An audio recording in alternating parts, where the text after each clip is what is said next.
nosotros.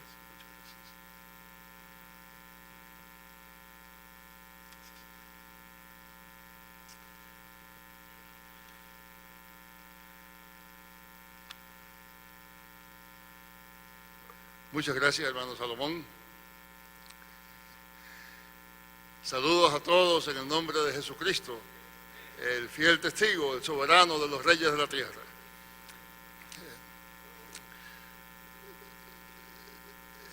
Es costumbre en ocasiones como estas empezar diciendo que es un placer, un honor estar entre ustedes. Y eso ciertamente es verdad.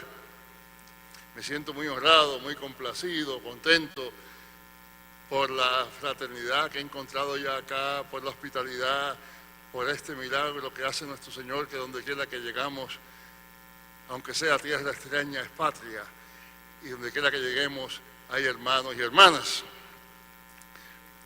Pero también al mismo tiempo, que digo que es un placer estar entre ustedes, debo confesar que en cierto modo también es una sorpresa.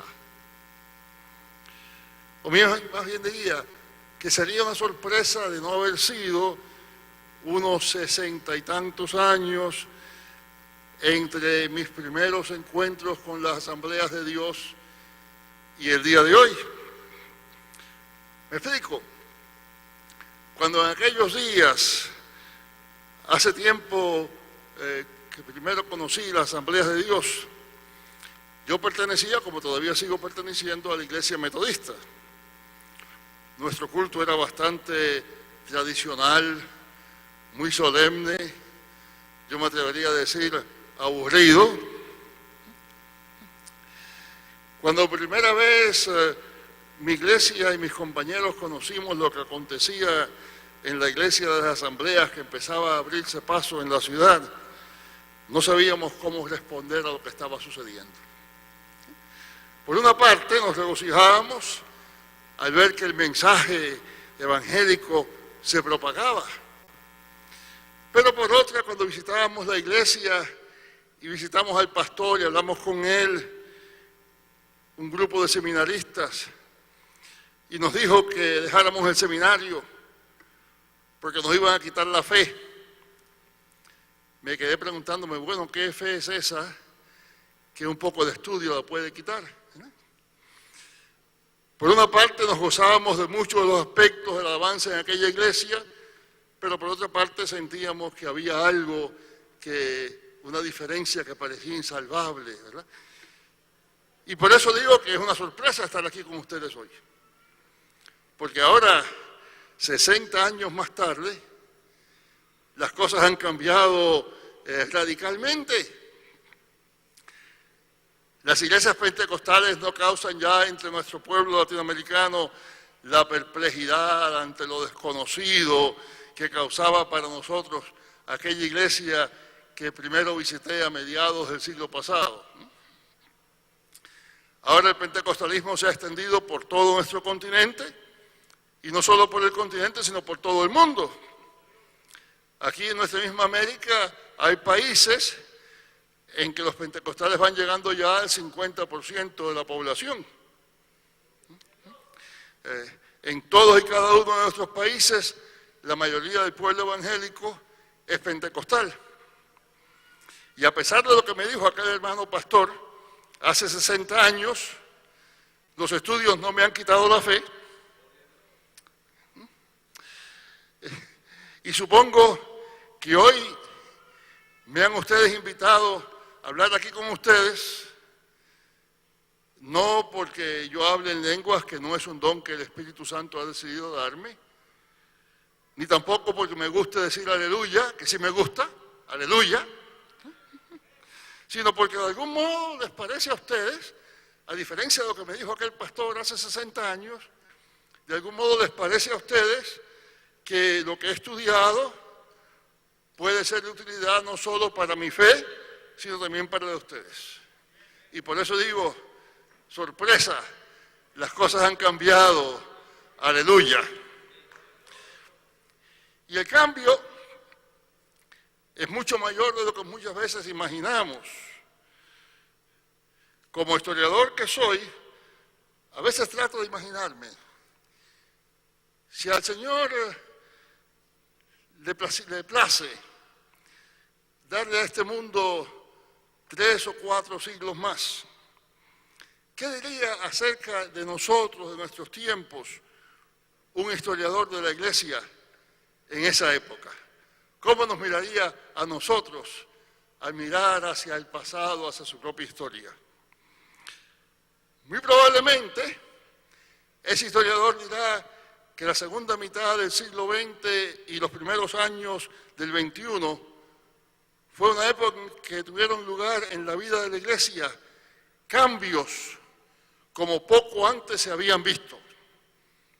La Iglesia tiene 20 siglos de existencia, pues yo me atrevo a decirle a ustedes que estos días en que hemos vivido han tenido lugar cambios que se comparan favorablemente con cualquier otro cambio que haya tenido lugar en toda esa historia, incluso la Reforma Protestante que vamos a celebrar 500 años dentro de 3 años.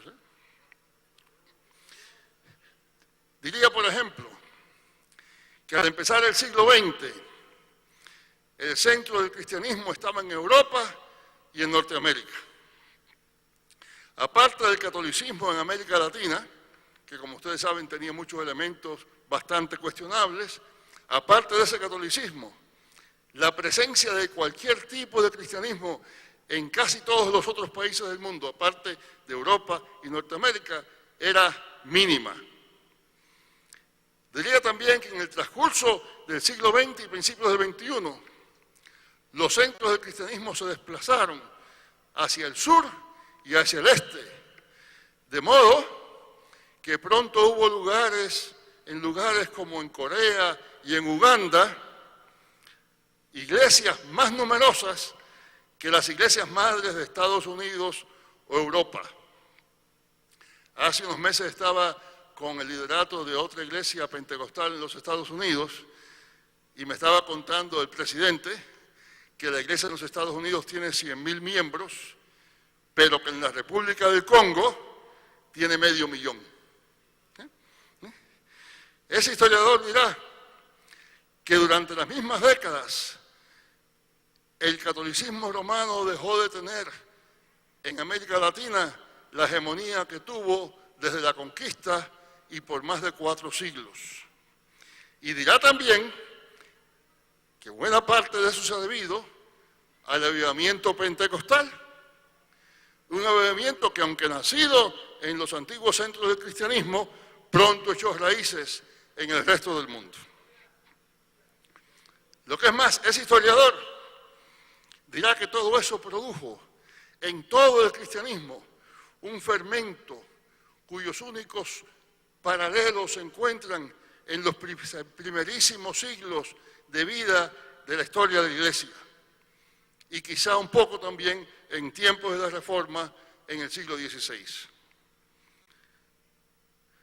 Los primeros siglos tras el advenimiento de nuestro Señor fueron tiempos gloriosos en que la Iglesia creció, se expandió, a pesar de presiones sociales y persecuciones oficiales, o quizás debemos decir, bueno, en parte como resultado de esas presiones y de esas persecuciones. El siglo de la Reforma, el siglo XVI, fue también un tiempo en que los cristianos se volvieron a la Biblia y en ella encontraron fuerzas y dirección para reformar la Iglesia y para profundizar la fe. Pero también, por otra parte, cuando hoy estudiamos esos 2 períodos gloriosos de la vida de la Iglesia, vemos que junto al fermento que llevó al crecimiento de los 3 primeros siglos y junto al fermento de la Reforma, surgieron también ideas, movimientos, tendencias que fue necesario refrenar. De hecho, y esto es una de las principales cosas que la historia nos enseña, los tiempos de gran vitalidad, de gran crecimiento, de gran actividad en la vida de la Iglesia, son también tiempos de confusión, Tiempos en los que, junto a las muchas experiencias positivas, surge también confusión, doctrinas extrañas que es necesario reprender. Y es precisamente por eso que los conocimientos y los buenos estudios son necesarios para la Iglesia en el día de hoy. Eso lo vemos al ver la vida de la Iglesia en los primeros siglos. Hubo mártires gloriosos, hubo grandes predicadores, hubo teólogos y escritores que marcaron la pauta para la vida cristiana a partir de entonces y para la teología cristiana. Pero también hubo quienes en medio de toda esa efervescencia de mártires, apóstoles, misioneros, teólogos, de todo eso, en medio de toda esa efervescencia, también hubo quienes inventaron doctrinas, crearon movimientos que se apartaban de las verdades esenciales del cristianismo y que la Iglesia se vio obligada a rechazar y a refutar. Por ejemplo, hubo muchos que decían que lo físico es malo, que Dios no hizo este mundo físico, sino solamente las cosas espirituales. Para esas personas, Jesucristo no pudo haber tenido verdadera carne, porque el cuerpo es malo. Y entonces hacían de Jesús una especie de fantasma, una especie de apariencia, casi como un truco de magia por parte de Dios, que nos hacía pensar que ahí había verdaderamente una persona física cuando no lo había. Muchos negaban el nacimiento de Jesús, porque decían que el nacimiento es una cosa muy física y que Dios no iba a poder pasar, no había pasado por eso. Y entonces inventaban la doctrina de que Jesús apareció de momento, a los 30 años de edad. Hubo otros que decían que como el sufrimiento es malo, Jesús no pudo haber sufrido. Y entonces decían que cuando Jesús iba camino a la cruz y le mandaron a Simón Cireneo que lo ayudara a llevar la cruz, Jesús se cambió con Simón y al que crucificaron fue al pobre Simón mientras Jesús siguió por su camino. Es a causa de todas esas doctrinas que en el Nuevo Testamento hay repetidas advertencias contra ellas. Recuerdan ustedes la primera epístola de Juan, ¿verdad? Amados, no creáis a todo espíritu, sino probad los espíritus si son de Dios, porque muchos falsos profetas han salido por el mundo. Todo espíritu que confiesa que Jesucristo ha venido en carne es de Dios. Y todo espíritu que no confiesa que Jesucristo ha venido en carne no es de Dios. Este es el espíritu del anticristo, etcétera, etcétera. Y Pablo les dice a los Gálatas, mas si aún nosotros o un ángel venido del cielo os anunciáramos otro evangelio diferente del que os hemos anunciado, sea anatema. Y en la primera epístola a Timoteo se nos dice que es necesario enviar, dice así, a algunos que no enseñen diferente doctrina, ni presten atención a fábulas y genealogías interminables. Y si eso es cierto que en los primeros siglos, que fueron tiempos de vitalidad, de crecimiento, fueron también tiempos de confusión en que surgieron falsas doctrinas acerca de muchas cosas contra las cuales era necesario luchar. Algo parecido aconteció también en tiempos de la Reforma. Ciertamente, la obra de los reformadores fue valiosa y con orgullo nos declaramos sus herederos. Ciertamente, la Reforma nos trajo una comprensión más profunda de la autoridad de las Escrituras y nos trajo un constante llamado a regresar a ellas. Todo eso es bueno, pero la Reforma también trajo consigo su medida de confusión. Así hubo, por ejemplo, quienes decidieron no esperar más y traer el reino de Dios mediante las armas. Y tras varios intentos y tomaron posesión de una ciudad en Alemania, declararon que aquella era la Nueva Jerusalén, expulsaron de ella primero a todos los católicos y todos los otros que no estuvieron de acuerdo con ellos, a los que empezaron a criticar lo que hacían. Después declararon que la Nueva Jerusalén debía tener un rey, y el panadero que servía de jefe se declaró rey de la Nueva Jerusalén. Y entonces, como no había varones porque todos se habían ido huyendo, los habían matado, declararon que igual que David había tenido muchas mujeres, debía haber también poligamia. En fin, que la misma efervescencia de los tiempos de la Reforma, al tiempo que trajo grandes bendiciones, también les abrió camino a los charlatanes y a los fanáticos. Visto todo eso, me atrevo a sugerir que algo semejante está aconteciendo en nuestros días. Volviendo a ese hipotético historiador, ¿verdad?, que en unos pocos siglos escribirá acerca de nuestros tiempos, ese historiador dirá también que así como en los primeros siglos y en tiempos de la Reforma, en nuestro tiempo también hubo una efervescencia de charlatanes y fanáticos. Ya hablaremos más de algunos de ellos, particularmente los que más nos deben preocupar. Para comprobar el caso simplemente basta con citarle dos casos. Si van ustedes a su computadora, podrán ver allí un gran reloj en que un supuesto conocedor de la Biblia le dice a usted exactamente cuántos años, cuántos días, cuántas horas y hasta cuántos minutos faltan para que venga el Señor. Ese mismo Señor que les dijo, nos toca a vosotros saber los tiempos o las sazones, ¿no? Ese mismo Señor que declaró que el tiempo de su retorno está escondido en el regazo del Padre. Pero este buen Señor sabe lo que se supone que nadie sepa. Y encontrarán también allí en la computadora a otro supuesto maestro de origen puertorriqueño que vive ahora en Miami, que nos anuncia que él es Jesús y que es también el 666. Porque estudiando la Biblia, él ha llegado a la conclusión de que el 666 es la otra cara de Jesús y él es las dos. De paso, me recuerda, hace unos años en California, estaba dando una clase y había un estudiante que le decían el 333. Le digo yo, oiga, ¿por qué le dicen el 333? Me dice, porque es medio bestia.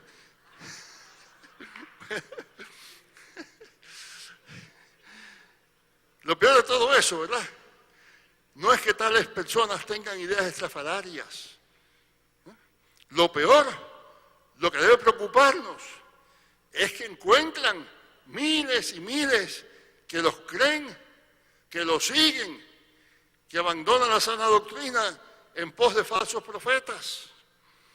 Lo peor es que sean la bestia o el 666 o el 333, hay quienes les apoyan, al punto que muchos de entre ellos se han hecho multimillonarios.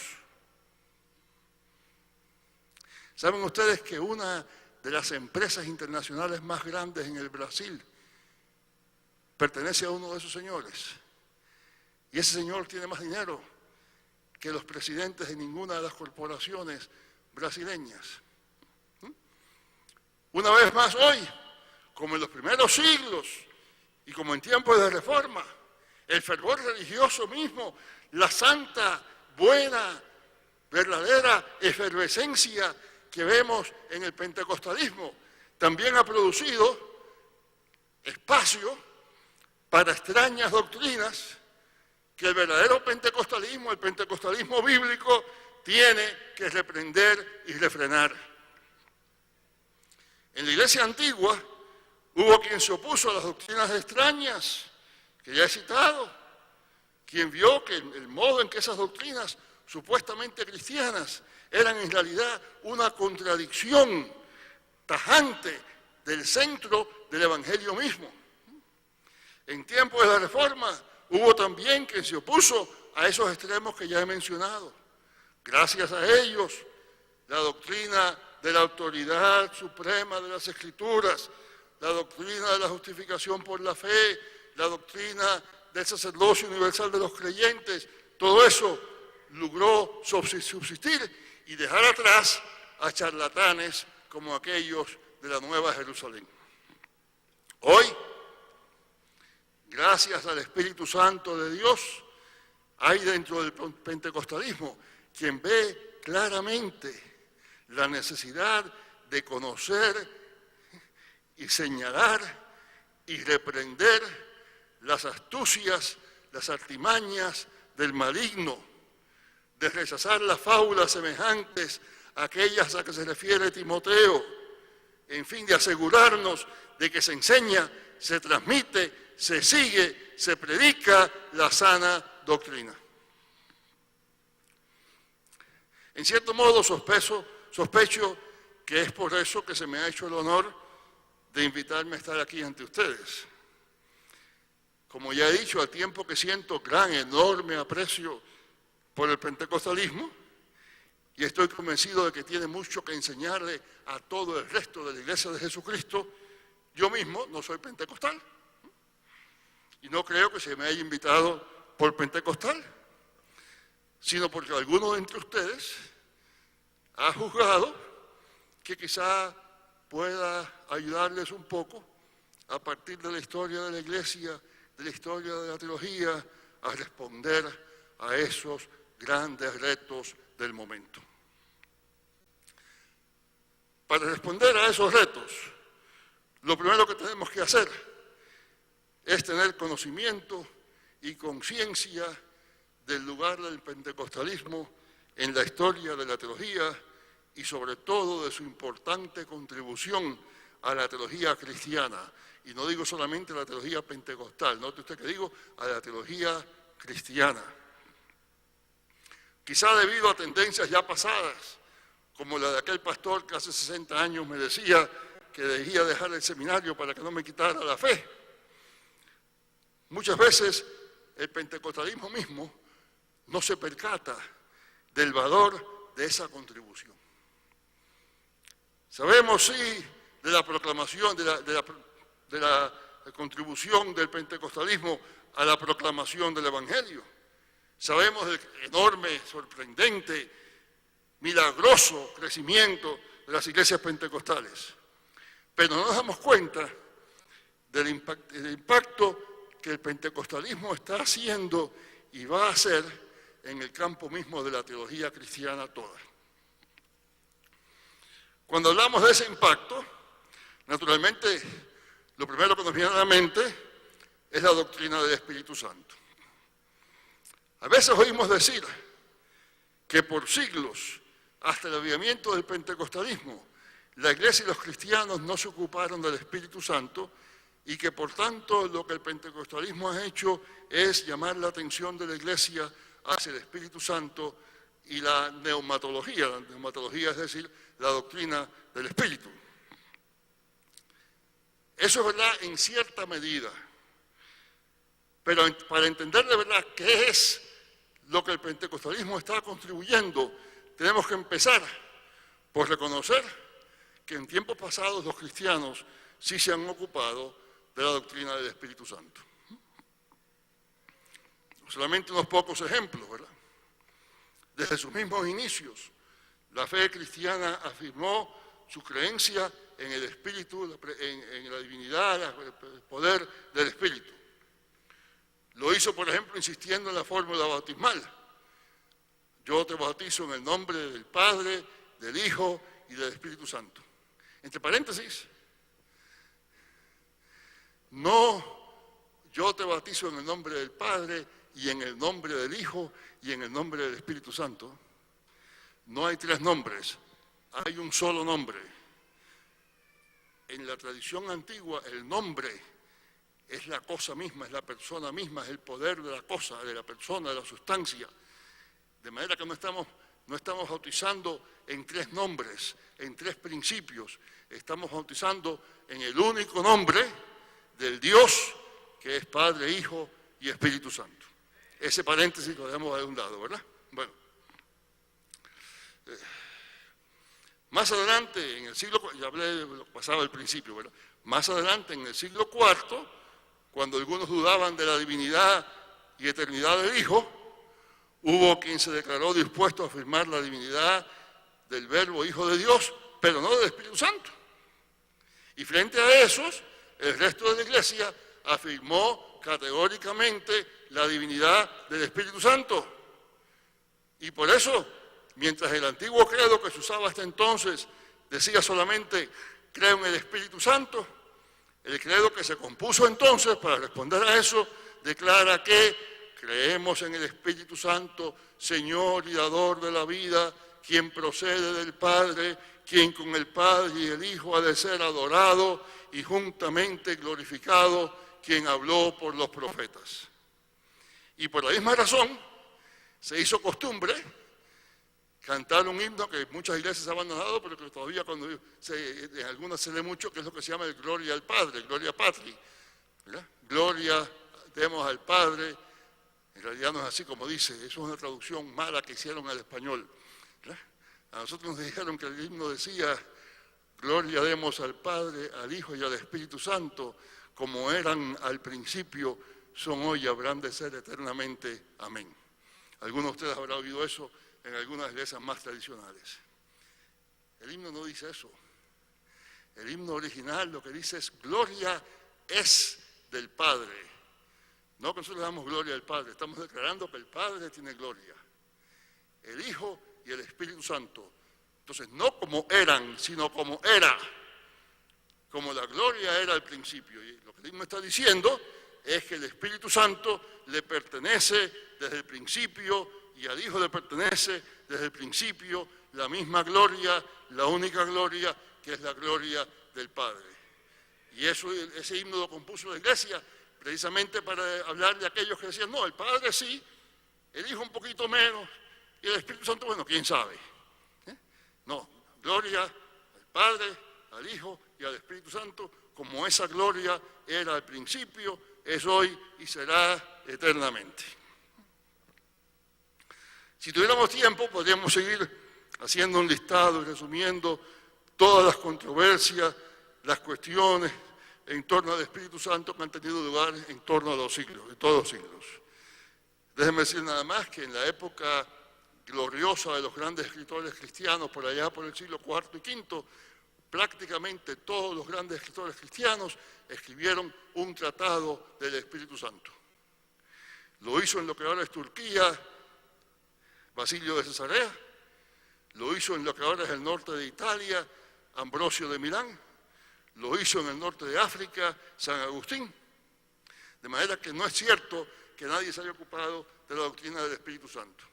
Por allá por los siglos VIII y IX hubo otra discusión muy sutil sobre si el Espíritu Santo procede del Padre por el Hijo o del Padre y del Hijo, y en esa discusión se separaron las iglesias que hablaban latín de las que hablaban griego, de manera que la doctrina del Espíritu Santo siempre ha tenido importancia, ¿no? Y no se debe únicamente a tiempos recientes. La diferencia está en que la mayor parte de lo que se decía en todos esos tratados no era tanto sobre la obra como sobre la persona del Espíritu Santo.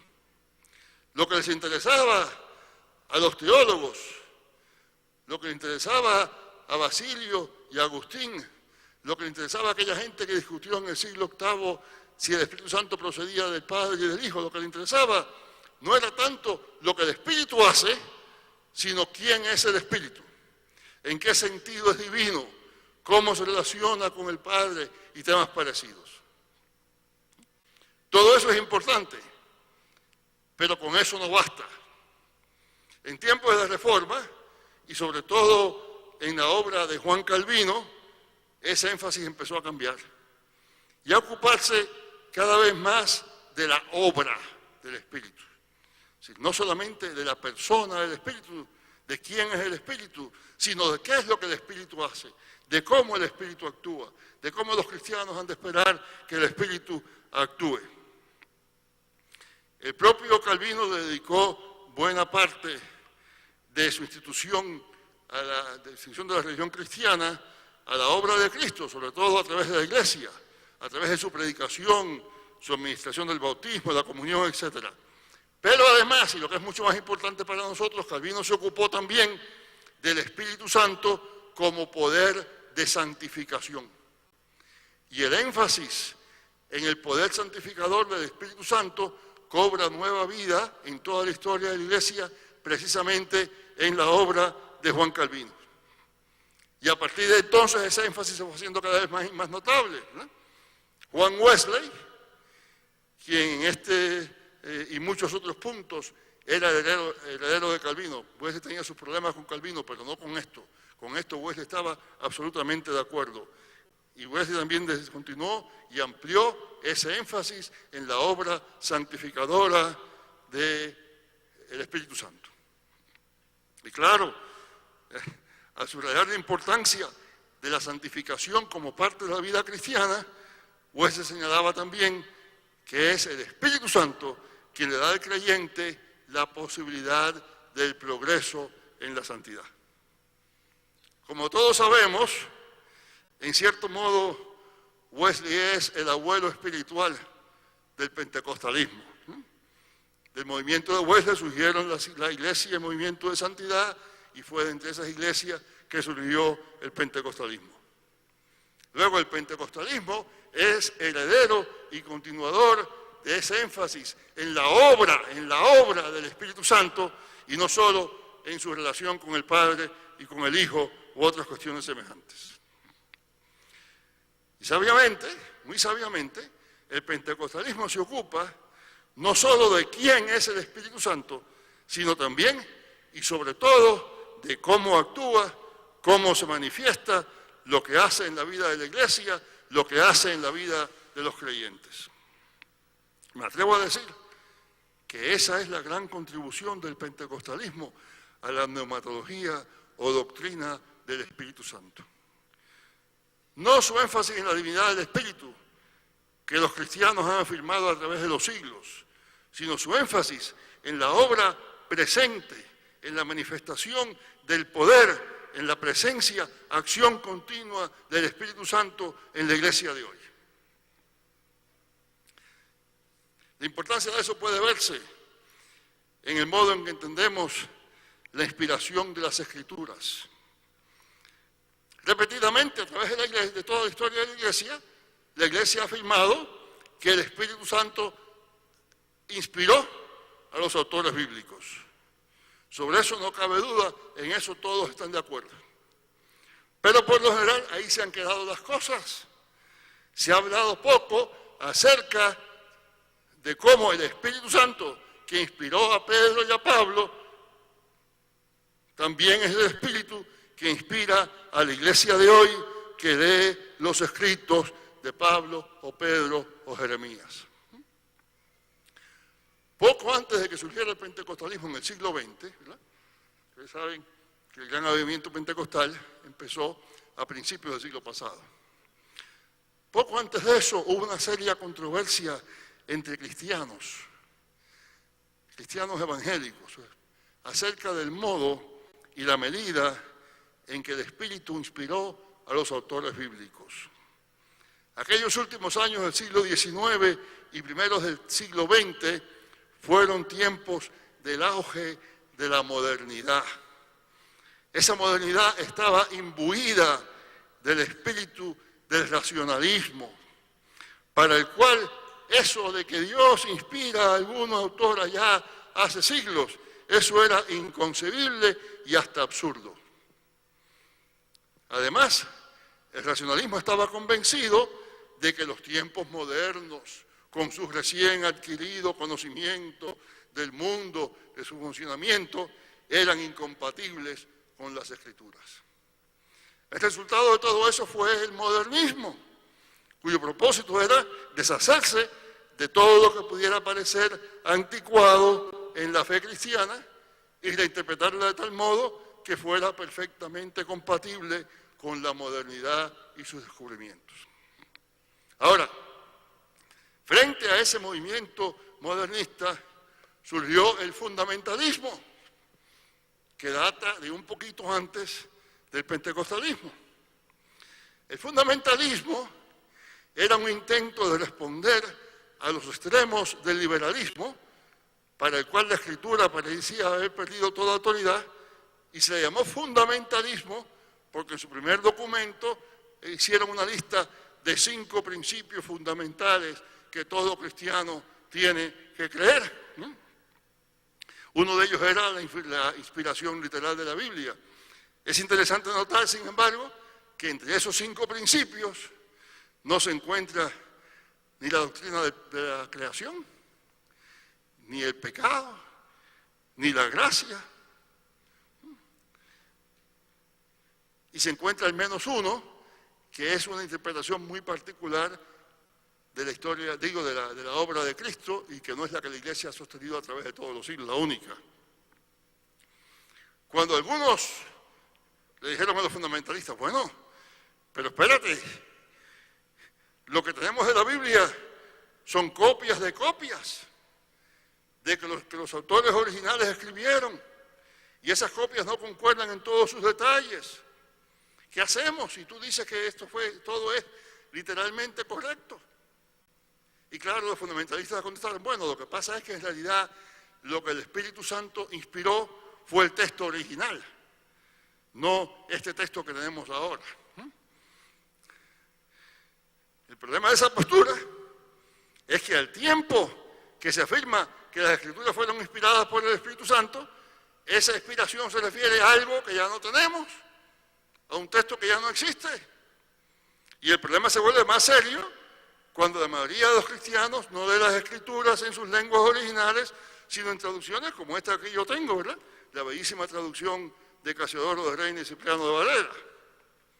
Luego, al mismo tiempo que el fundamentalismo afirma la autoridad infalible de las Escrituras, les resta autoridad a la Biblia que leemos día a día, y limita la inspiración del Espíritu Santo a obra que se escribió hace siglos, a manuscritos que ya no tenemos, al momento solo de escribirse el texto sagrado y al original que se produjo entonces.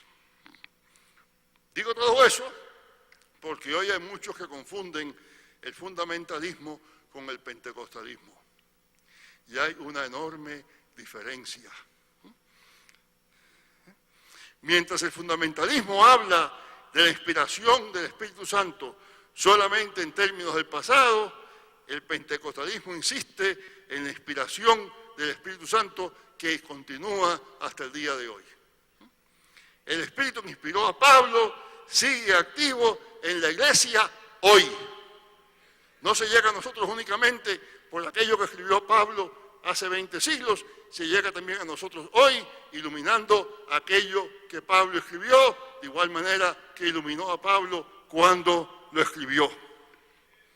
Quien hoy abre la Biblia y la lee con fe, lo hace con la ayuda del mismo Espíritu que inspiró a Isaías, a Pablo y a Pedro.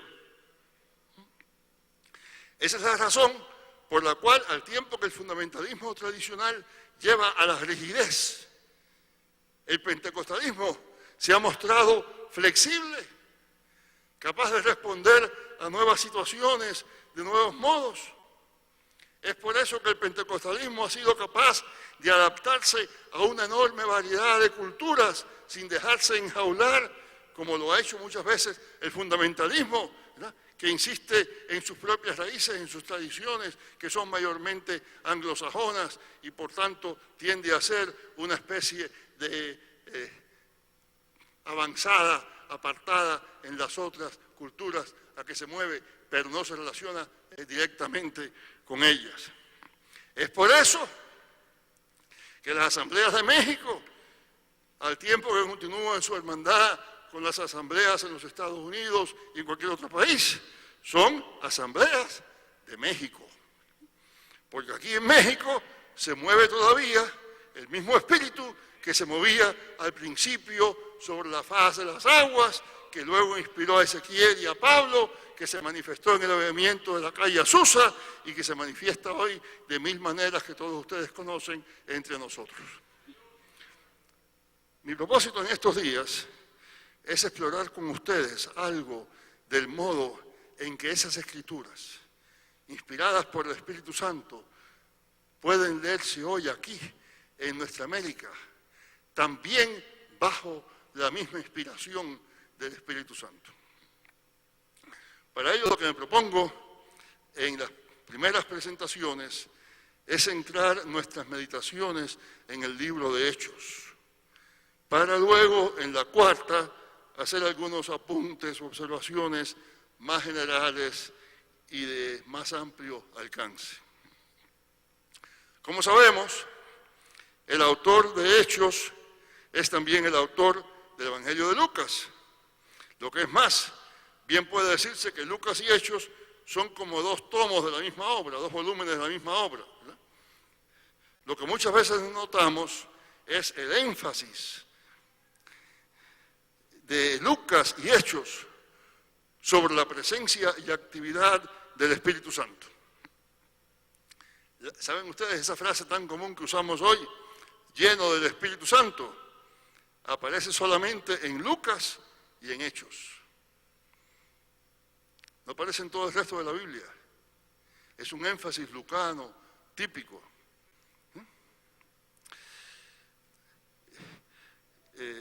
Sin lugar a dudas, en todos los evangelios se ve que el Espíritu Santo actúa en Jesús. Ninguno de ellos va a negar el Espíritu Santo, pero el énfasis principal está allí en los escritos de Lucas. Así que mientras en Mateo hay unas 6 referencias directas al Espíritu Santo, en Marcos hay unas 6, en Mateo hay unas 12, en Lucas, sin contar los evangelios, nada más que en Lucas hay 60. Así que hay una diferencia enorme, ¿verdad? No que Mateo y Marcos no creen en el Espíritu Santo, sino que ese es un énfasis que le interesa particularmente a Lucas, ¿verdad? Lucas es el único evangelista que señala que al principio de Jesús empieza la lectura de la sinagoga que dice, ¿cómo? El Espíritu del Señor está sobre mí. Y si vamos a la historia del nacimiento de Jesús, según Lucas la cuenta, encontramos en ella abundantes, constantes referencias al Espíritu Santo. En el capítulo 1, Zacarías recibe la promesa de que su hijo Juan será lleno del Espíritu Santo aún desde el vientre de su madre. Luego en la Anunciación, después, el ángel Gabriel le dice a María, el Espíritu Santo vendrá sobre ti y el poder del Altísimo te cubrirá con su sombra. Poco después, todavía en el capítulo 1, Lucas cuenta que cuando Juan saltó en el vientre de su madre, ella, Elizabeth, llena del Espíritu, exclamó a gran voz. Y en ese mismo capítulo, al nacer Juan, su padre Zacarías, dice Lucas, fue lleno del Espíritu Santo y profetizó. Luego, solo en ese primer capítulo de Lucas, se nos habla ya de 3 personas llenas del Espíritu Santo. Juan, su madre Elizabeth y su padre Zacarías. Y como bien sabemos, claro, pues se dice también en ese mismo capítulo que María concibió a Jesús por obra del Espíritu Santo. En el capítulo 2, cuando Jesús es presentado en el templo, Lucas introduce a Simeón diciendo que el Espíritu Santo estaba en él y que le había sido revelado por el Espíritu Santo que no vería la muerte antes que viera al ungido del Señor y que fue al templo movido por el Espíritu. 3 referencias al Espíritu Santo, nada más que en el pasaje muy breve sobre Simeón. Y en cuanto a Hechos, no cabe duda de que su protagonista principal es el Espíritu Santo. Lo que es más, si hoy fuéramos a ponerle el título al libro, posiblemente no lo llamaríamos los Hechos de los Apóstoles, lo llamaríamos los Hechos del Espíritu.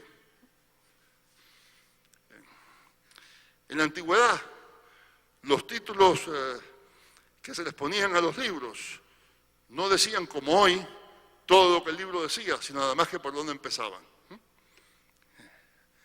Ayer el hermano Cordero me estaba mostrando un libro en varios volúmenes, ¿verdad? México a través de los siglos. Ese título, México a través de los siglos, es lo que le pondríamos hoy. Ese mismo libro, si hubiera sido escrito en aquella época, diría Historia del descenso del pueblo de Aztlán. y eso nada más que ocuparía una parte del libro, pero así es como se nombraban los libros entonces, de manera que al nombrar el libro Los Hechos de los Apóstoles, no nos está diciendo que el tema del libro son los apóstoles. El libro empieza por los Hechos de los Apóstoles, pero continúa bastante más allá. Los apóstoles tienen sí un lugar central en los primeros 5 capítulos, ¿verdad? Especialmente Pedro y Juan. Pero a partir del capítulo 6 y a través de todo el 8, la atención se centra en otros líderes, ¿verdad? Particularmente Esteban y Felipe, que ya no son de entre los 12. Y entonces en el 9 aparece otro cierto Saulo de Tarso, cuya carrera apostólica va a ocupar el centro de la acción. A partir del 12, ¿verdad?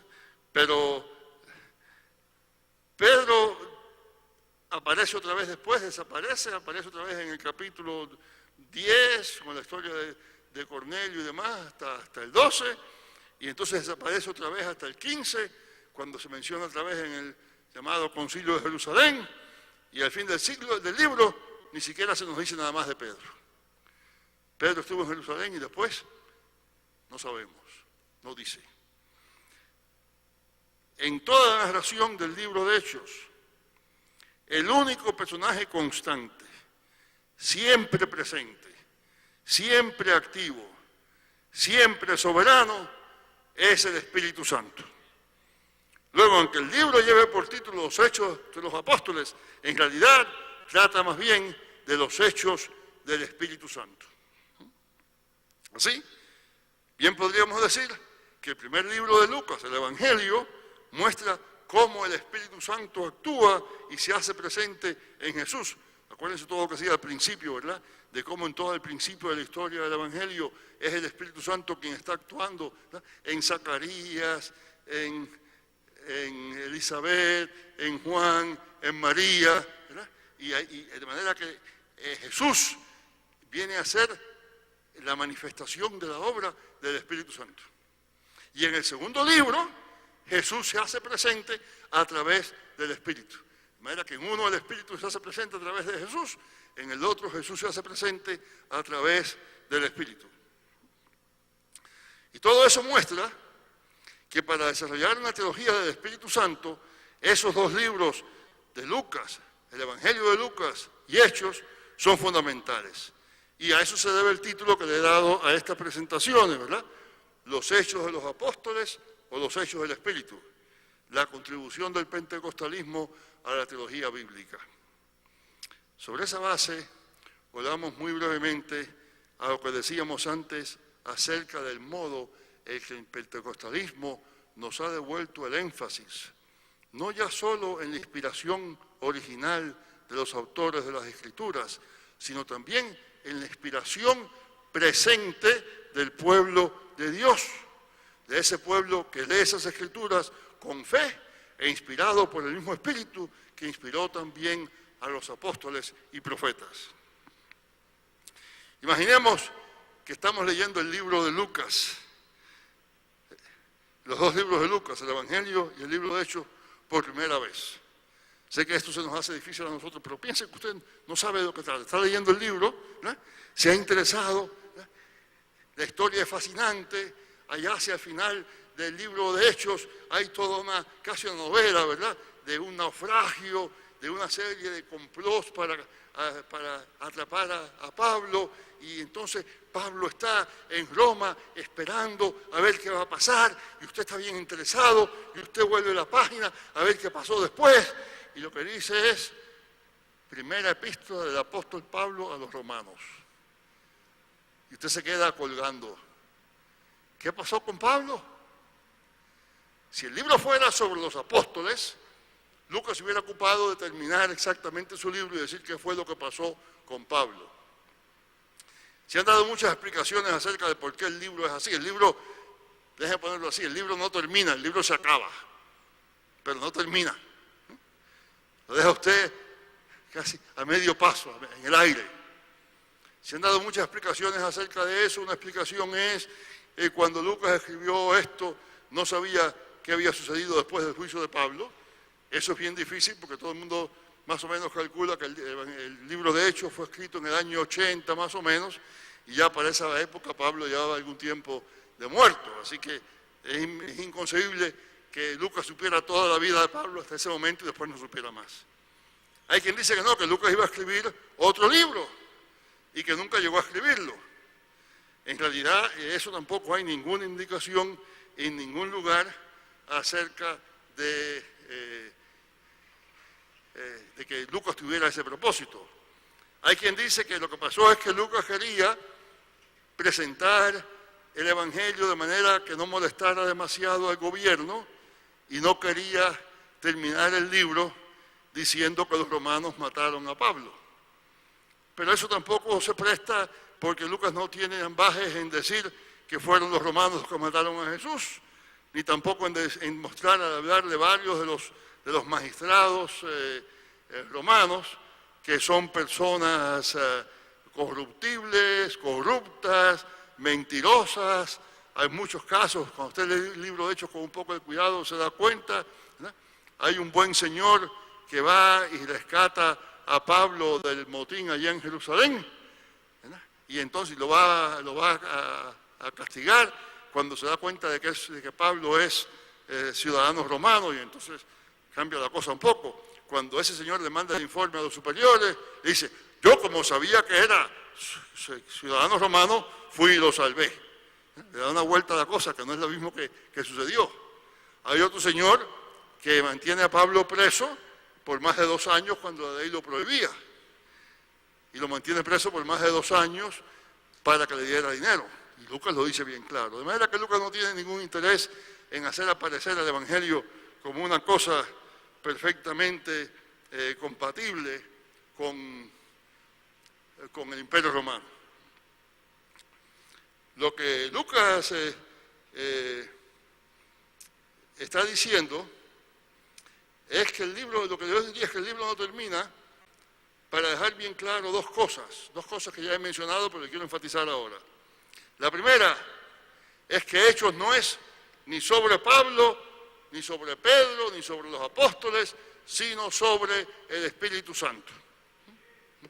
Si Lucas hubiera continuado la historia de Pablo y de cada uno de sus apóstoles hasta el momento de su muerte, eso querría decir que la época de los apóstoles fue un tiempo especial, un tiempo que ya terminó, y de hecho es así que muchos fundamentalistas leen la cosa. A muchos fundamentalistas usted les pregunta: bueno, ¿por qué es que hoy no hay milagros como aquellos que se cuentan en Hechos? Dicen: bueno, porque eso era la época de los apóstoles, una época especial. Claro, a usted no hay quien le diga que no hay milagros hoy, ¿verdad? Pero es esa actitud, ¿no?, de que de alguna manera aquello es una época especial.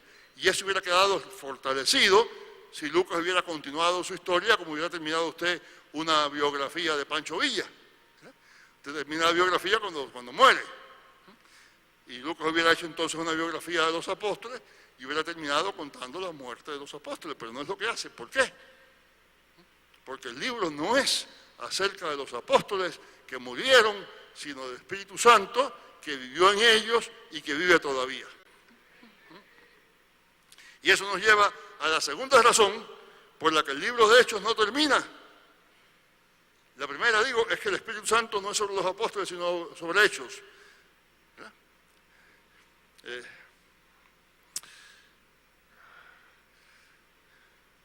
Los protagonistas no son los apóstoles, sino el Espíritu Santo que actúa en ellos. Y eso lo sabe bien el pueblo pentecostal, ¿verdad? Constantemente llama la atención a los demás creyentes al hecho indudable de que el Espíritu de Dios todavía actúa, a diferencia del fundamentalismo tradicional que diría que ya no hay milagros porque eso ya no existe. Pero bien podríamos decir entonces que hay otra razón quizá más importante por la que el libro no termina. Y la razón no termina porque la obra del Espíritu Santo no termina. Termina la obra de los apóstoles, termina la obra de Pedro, termina la obra de Juan, termina la obra de Saulo o Pablo, pero la obra del Espíritu no termina, porque la obra no depende de ellos, son ellos los que dependen de Él. Y entonces, al no terminar la historia, lo que Lucas está diciendo es que esa historia que él empezó es la misma historia en la cual todavía nosotros hoy vivimos. Si usted quiere decirlo así, podemos decir que vivimos en el capítulo 29, o el capítulo 30, o el capítulo 500, lo que usted quiera, del libro de Hechos. Que la vida, toda la historia de la Iglesia, es la vida del Espíritu Santo, el mismo Espíritu que actuó en Pedro y en Pablo, actuando todavía en la vida de la Iglesia. Y es por eso que me parece que ese libro es de particular interés para una comunidad evangélica que enfatiza precisamente esa continuación, esa presencia actual de la obra del Espíritu Santo. Una comunidad evangélica que se entiende a sí misma no ya como tratando de revivir, de vivir exactamente como vivían los apóstoles, sino que se entiende a sí misma como guiada por el Espíritu Santo para vivir en fe en el tiempo de hoy, en el día de hoy, en las circunstancias de hoy, en la ciudad de hoy, en este México de hoy. Y con eso les dejo hasta por la tarde, que Dios les bendiga.